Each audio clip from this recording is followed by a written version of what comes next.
Hey, good day, everybody. Welcome to Andrew's Life. I hope everybody's doing great today. I have another traveling vlog video today.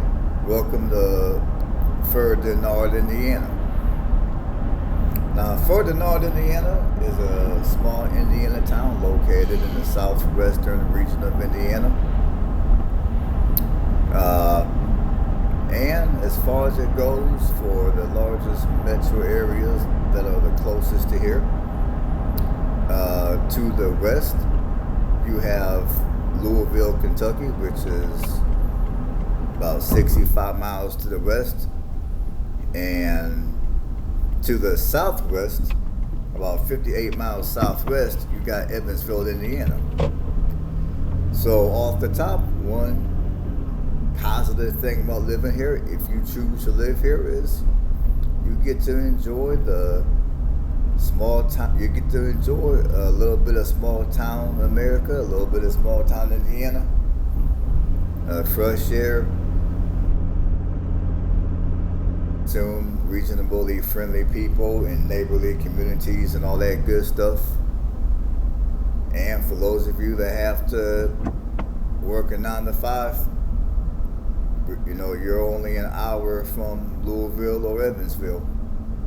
Now, I know an hour drive can be a bit of a drive for many people, especially taking into consideration of the cost of fuel and time and all that good stuff. But, you know, sometimes you gotta do what you gotta do, and not everybody desires to live in a city, and places that are close up to the city that are small like this.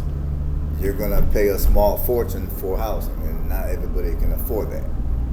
So, yeah, I would say the good thing about out here is you are within an hour of the city, just in case you gotta drive into the city for work.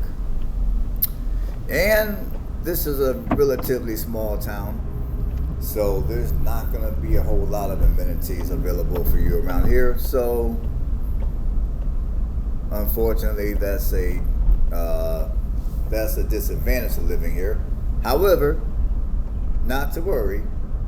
If you drive 10 minutes down the road northwest, you will be in Huntingburg, Indiana, which I do have that video on this channel if you care to go watch it. Now, Huntingburg, Indiana is 10 minutes away from here. The population there is a little over 6,000 people. And that's where you would most likely go to do your grocery shopping and take care of any of your basic needs. And if Huntingburg doesn't have what you're looking for, and you're not wanting to drive an hour to Louisville or Evansville, again, I got some good news. 13 miles to the north, you got Jasper, Indiana. Jasper, Indiana, again, I got that city on this channel if you care to watch. The population of Jasper is a little over 16,000 people. So you can also drive into Jasper to take care of all your basic needs. And also you want to go catch you a bite to eat. You know, again, Jasper will most likely have you. Now, if you're looking for a variety as far as going out to eat, if you're looking for a slightly larger variety, then you'll have to go to Evansville or Louisville. Now, the population here is only at 2,157 people. And this town has not grown any. At least not anything miserable. So as of the 2020 census, from 2010 to 2020, this town has not grown any. So the population has been the same since 2010 census. And this town was founded in 1840 by Joseph Kundek and named after the Austria Empire, Ferdinand I. Now, for those of you that don't know, Austria is a country located in Central Europe. I think it's a country. It's in Central Europe. And this town was also known as Wooden Shoe Village, and I'm not sure where they got that name from. but this town was also known as Woodland Sioux Village.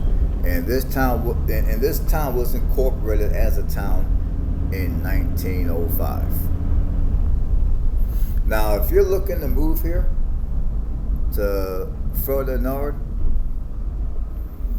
home prices here are not going to be the cheapest.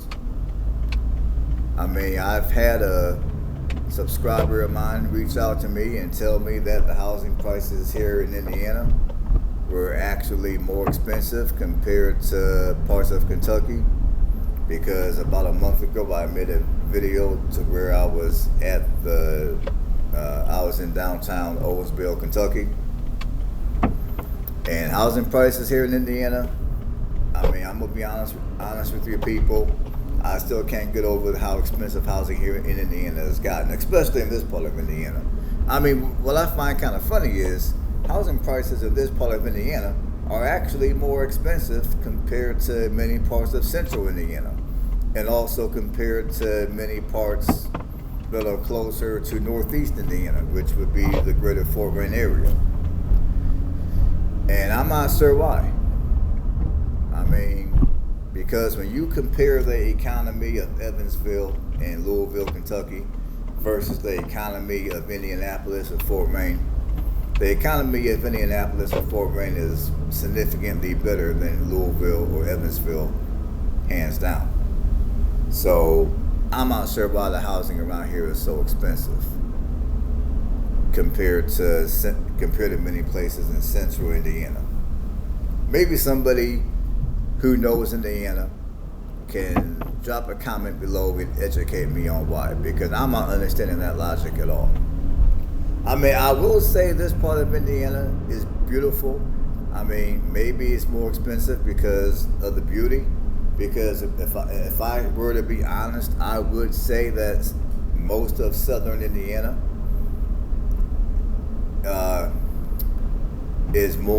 most of southern Indiana, in my opinion, I like the landscape better compared to central and northern Indiana. Because you go to most of central and northern Indiana is flat. As we're down here, you got some of your rolling hills.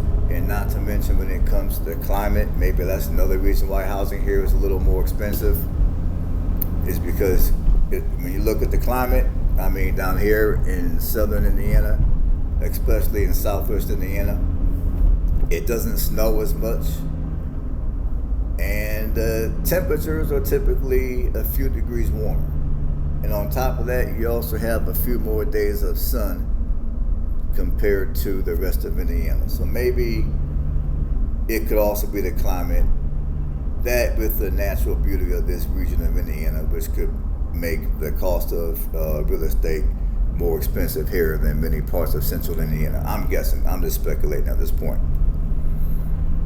But anyways, if you want to buy a house here, the cheapest home here is going to run you $159,000, and that's for right now. Now, obviously, the prices can change anytime.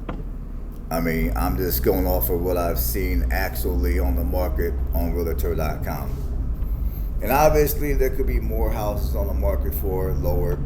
You'll just have to come down here and get with a local real estate agent. But according to my research of on Realtor.com, the housing prices here are going to start out at $159,000. And for $159,000, that will get you a double wide sitting on a quarter of an acre. So, and the market here is fairly busy. So, it's fair for me to say that this area is a fairly sought after area for people to move to. And if you're looking to rent, if there's anything even available for rent, because sometimes in these small towns you may not find nothing. But according to my research, if you do find anything here for rent, your median rent prices are going to go from $570 to $1,390 a month. And if you move here and you got children, the school system here has an A average, So, whenever you live somewhere with a decent school system, sometimes that could also drive up the cost of living because of the school system. The school system has an A, so, that's obviously a good thing. And also, when it comes to the crime here is very low. For property crime, the national average per 1,000 people, the national average for property crime is 19 people are most likely to become a victim of property crime for every 1,000 people. Here in Ferdinand, the property crime numbers are, for every 1,000 people, only 7 people are most likely to become a victim. And when it comes to violent crime, for every 1,000 people, the national average is, for every 1,000 people, 3.6 people are most likely to become a victim of violent crime. Now, here in Ferdinand, per 1,000 people, 2.1 people are most likely to become a victim of violent crime. And the most common types of violent crime here will be assault. And I forgot to mention a second ago that the most common type of property crime will be theft. So, honestly, this is just another one of those small Indiana towns that if you found yourself a job in Louisville or Evansville, and you're looking for some small town to reside in here in Southwest Indiana, this is another one of those small towns that it is definitely worth adding on to your list of places to check out. Now let's jump over to Niche, and I'm gonna read you some reviews on Niche. And we're going to see what other people have to say about this town. Already, out of 6 reviews, this town scores a 4.5 out of a 5-star. That's pretty darn good. So let's see what they have to say. This first review was written 7 months ago. It's a 4-star review. I've grown up here and I love how tight-knit the community is. But as a town, we haven't been growing very much. We have had relatively the same number of residents for years, and I think something should be done about this. I really do enjoy how Ferdinand is right in the middle of everything as well. Well, my only comment to that review is, my response to that review is, the reason why this town most likely hasn't grown in all these years is because here in the Southwest Indiana region, you have a lot of other small towns with very similar housing prices, very similar landscape that happen to be located either closer to Louisville or closer to Evansville. So the communities that are a little closer to any of those 2 larger cities are going to most likely experience more growth than this town. And again, I could be speculating, but that's my guess.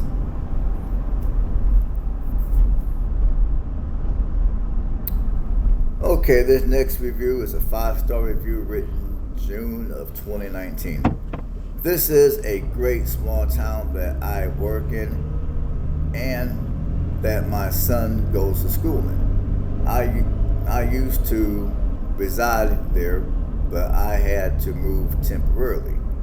It is a town that is small, but the town is pretty quiet at night. Okay, this next review, it's a 4-star. Yeah, it's a 4-star written January of 2019. People are very friendly, predominantly German Catholic community. Very accepting of new people in the community. Everyone knows everyone. You know what? I'm just curious. How many of you that are, what they say, non-whites? Because the population here is predominantly white. So I'm just curious. How many of you that are watching this video that are non-whites would move here? With all this talk going on about racism and sundown towns and everything, how many of you would move here and see how things are here for real when it comes to minorities? I'm just curious. I'm not saying nothing bad about this town. I mean, I there's nothing bad to say about this town at this point. I'm just asking a question.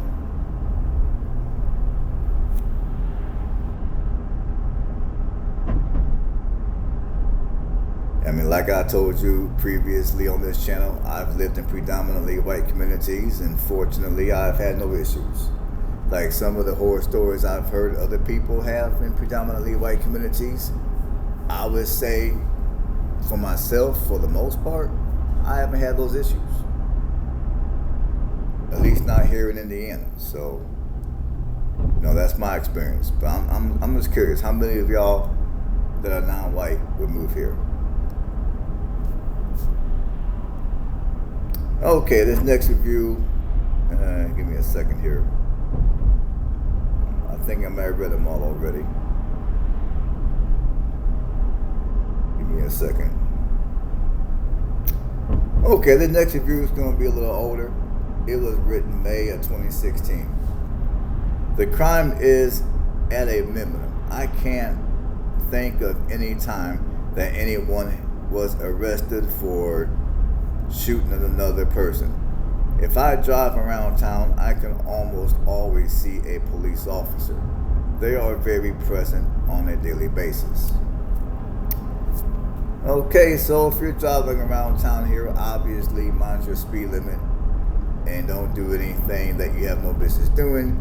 And this is probably one of those towns that if you're one of these people that live on the edge, and you've been driving around with suspended licenses and not proper insurance and all that type of stuff, this is one of those towns to where you might get pulled over and your luck might run out and you might find yourself in a lot of trouble. So for those of you that are driving illegally, or you're driving underinsured or non-insured, you may not want to drive through here. Okay, this next review, the last review I'm going to read was written May of 2016. It's a 4-star. The last review I read was a 5-star. This one I'm getting ready to read is another 4-star. Compared to other small towns and communities, this is the best place I've seen. Inherent bias is present in my statements, but I feel safe if I left my doors unlocked at night. You can stay, no, you can't say that for many other locations, if any. Well, yeah, that's about the freaking truth. Me personally, I don't care where I live, small town, major city, I don't care about any of that. I'm locking my doors at night and during the day. But that's just me. Because you never know what weirdo might come through and they might have negative motives. You never know. And sometimes some of your feats, they might look for towns like this to where for the most part people are off guard. People aren't really thinking that somebody is going to break into the house. They're going to break into their car. Now I'm pretty sure many people that live out here, they probably have their Second Amendment on hand. But still, whether you do or you don't, to me, I'd rather just utilize a little bit of basic common sense and just, when I'm in my house, I'm locking up. If I'm away from my house, I'm gonna lock up. On my vehicles, if I'm not utilizing that vehicle, I'm gonna lock it up. That's just me though. I try to avoid any possible conflict at all times just by exercising basic common sense. All right, people. There's still a good 11 minutes left of the video. I would love for y'all to stick around and watch those 11 minutes. But this is all for the commentary in the reviews. Hopefully you got something out of it. And I look forward to hearing from guys in the comment section. Thanks for tuning in for another episode of Evangelist Life. Stay blessed.